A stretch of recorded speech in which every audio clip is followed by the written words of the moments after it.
श्री शिवाय नमस्तुभ्यं। दोस्तों, जैसे कि आपको पता है 9 अप्रैल से चैत्र नवरात्रि शुरू हो रही हैं। ये वो नवरात्रे हैं जो साल में सिर्फ एक बार आते हैं। ये जो 9 दिन होते हैं ये बहुत ही ज़्यादा विशेष और महत्वपूर्ण होते हैं। गुरु जी ने इन 9 दिनों में चैत्र नवरात्रों में एक ऐसा उपाय करने को बताया है कि अगर हम करते हैं तो हमारी मनोकामना पूर्ण होती है। हमारी कोई सी भी मनोकामना हो वो ज़रूर पूर्ण होती है। जो उपाय है ये है 9 फूल वाला उपाय। 9 फूल वाला उपाय है जो कि घर में से कोई भी व्यक्ति करता है, कोई एक व्यक्ति भी करता है तो उसका फल पूरे परिवार को मिलता है। अपनी वो किसी भी मनोकामना की पूर्ति के लिए अगर वो उपाय करता है तो उसकी वो मनोकामना तो पूरी होती ही है और पूरे घर परिवार की जो मनोकामना होती है और भगवान जी की कृपा उन पूरे घर परिवार पर बनी रहती है।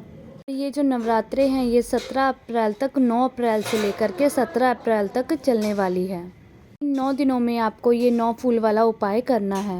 और ये वाला जो उपाय है ये 9 अप्रैल से चैत्र मास के जो पहला नवरात्रे का दिन है उससे शुरू होगा और ये 9 दिन तक चलेगा। जब आपको ये हम उपाय बताने जा रहे हैं तो ध्यान से सुनिएगा, क्योंकि जब आप ध्यान से सुनोगे तभी आप ये उपाय को कर पाओगे। ध्यान से सुनिएगा, ये वाला उपाय कब करना है, किस समय करना है और कैसे करना है। और उससे पहले अगर आपने चैनल को सब्सक्राइब नहीं किया है तो ज़रूर कर ले, वीडियो को लाइक करें और वीडियो को शेयर ज़रूर करें। तो ये चैत्र नवरात्रे में ये जो उपाय है ये करना किसको है, तो सबसे पहले तो जो हमारे घर में माताएं बहनें होती हैं, जो बड़ी होती हैं, उनको ही ये उपाय करना चाहिए। अगर आपके घर में कोई माताएं बहनें नहीं हैं तो कोई आदमी भी जो घर का बड़ा हो तो वो भी इस उपाय को कर सकता है। घर की मनोकामना के लिए, अपने घर की सुख शांति के लिए, खुशी के लिए, परिवार में हमेशा खुशी बनाए रखने के लिए ये वाला उपाय कर सकते हैं।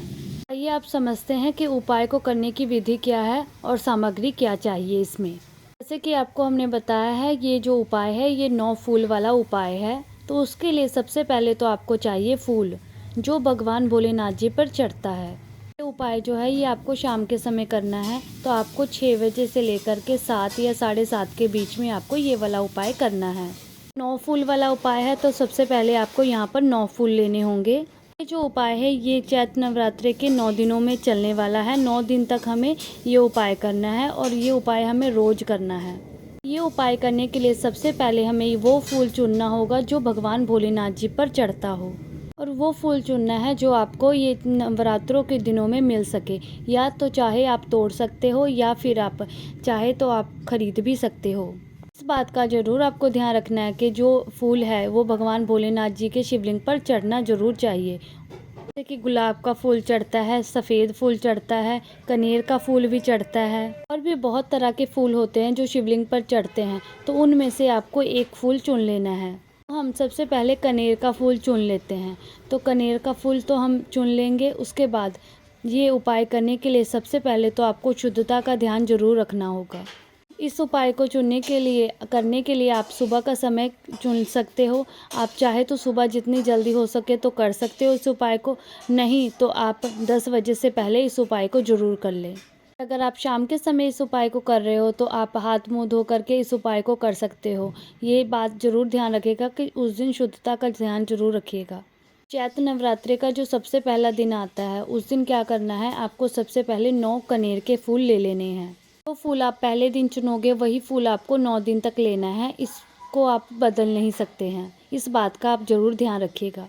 तो कनेर का फूल ले लिया, उसके साथ ही आपको ये एक दीपक ज़रूर तैयार करना है, वो भी गाय के घी का दीपक होना चाहिए। ध्यान रखिएगा जो दीपक लेना है वो आटे का होना चाहिए। अगर आप मिट्टी का दीपक लेते हैं तो आपको नया दीपक लेना होगा। आपने पहले दिन कनेर का फूल लिया है 9 कनेर के फूल, तो आपको 9 दिन तक कनेर के फूल ही लेने होंगे। भगवान भोलेनाथ जी की पूजा अर्चना के लिए आप 1 लोटा जल और जो भी पूजा की सामग्री है वो भी साथ में लेकर जाना चाहते हैं तो वो भी लेकर के जा सकते हैं। आप ये सुबह के समय ये उपाय कर रहे हो तो आपको सुबह के समय शिवलिंग के पास शिव मंदिर में पहुंच जाना है। अपने घर से 1 लोटा जल जरूर लेकर के जाइएगा और भोलेनाथ जी को चढ़ाने के लिए जो भी सामग्री आप लेकर के जाते हैं वो जाइएगा। और जैसे कि इस उपाय को करने के लिए 9 कनेर के फूल लेकर के जाने हैं तो वो तो आपको लेकर के जाना ही होगा। शिवलिंग के पास जा कर के आपको सीधा ये उपाय नहीं करने लग जाना है। सबसे पहले आपको जो 1 लोटा जल आप लेकर के आए हैं अपने घर से, वो आपको शिवलिंग पर चढ़ा देना है। उसके बाद जो भी पूजा की सामग्री आप लेकर के आए हैं वो चढ़ा देना है। उसी तरीके से अगर आप शाम के समय जा रहे हो तो सबसे पहले आप शिवलिंग के सामने एक घी का दीपक ज़रूर जला दें। ये दीप जला करके या 1 लोटा जल चढ़ा करके उसके बाद भगवान भोलेनाथ जी के सामने बैठ जाना है। सबसे पहले आपको शिवलिंग के पास बैठ करके क्या करना है, जो आप एक घी का दीपक लेकर के आए हो गोल बाती वाला, वो आपको जला लेना है। और ये ध्यान रखिएगा जो आप घी का दीपक जलाएंगे ये आपको अपनी माचिस से ही जलाना होगा। उसके बाद ये दीपक जला करके आपको अपने 9 फूलों को निकाल लेना है। इन 9 फूलों को आपको एक एक करके शिवलिंग पर चढ़ाना है। शिवलिंग पर हमें एक एक करके फूल चढ़ाना है। आप दीपक रखोगे भगवान भोलेनाथ जी के सामने शिवलिंग के पास। उसके बाद आपने 9 फूल चढ़ा दिए। जब आप 9 फूल चढ़ा दोगे उसके बाद भगवान भोलेनाथ जी से प्रार्थना करना और अपनी वो मनोकामना बोलना जिसके लिए आप ये वाला उपाय कर रहे हो। उसके बाद आपको अपने घर आ जाना है, प्रार्थना करके नमस्कार करके भोलेनाथ जी को आपको अपने घर आ जाना है। ये तो हो गया पहले दिन वाला उपाय। अब आपको करना है दूसरे दिन, चैत्र नवरात्रि का जो दूसरा दिन होता है उस दिन 10 अप्रैल को आपको वापस यही उपाय करना है, क्योंकि ये जो उपाय है ये 9 दिन तक चलने वाला है। पहले दिन जैसे कि आपने कनेर का फूल लिया है, दूसरे दिन भी आपने कनेर का फूल ही लेना है, पर दूसरे दिन ये कनेर के फूल 18 हो जाएंगे क्योंकि जैसे 9 फूल लिए थे वो अगले दिन 18 हो जाएंगे। कनेर के फूल ले लिए और उसके साथ आपको एक घी का दीपक जरूर बनाना ही बनाना है। आपको 1 लोटा जल लेकर के जाना है और 18 कनेर के फूल लेकर के जाने हैं। सबसे पहले आपको एक घी का दीपक जला देना है। पहले तो जल चढ़ाना है, जल चढ़ाने के बाद आपको एक घी का दीपक जला देना है और उसके बाद जो 18 कनेर के फूल लेकर के गए हो वो आपको एक एक करके शिवलिंग पर चढ़ा देना है। उसके बाद आपको तीसरे दिन जब आप जाओगे तो आपको यहाँ पर उपाय तो उसी प्रकार से करने हैं, पर आपको कनेर का फूल यहाँ पर 27 लेना है।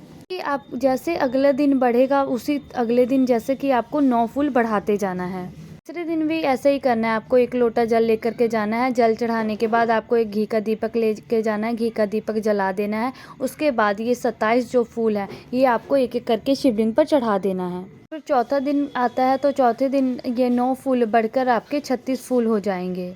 जैसे कि एक 9 का पहाड़ा होता है उसी 9 के पहाड़े की तरह आपको उस हिसाब से चलना है। अगले दिन मतलब 9 फूल आपको बढ़ा देने हैं और शिवलिंग पर चढ़ाने हैं। भगवान भोलेनाथ जी को अपनी मनोकामना बोल करके अपने घर आ जाना है।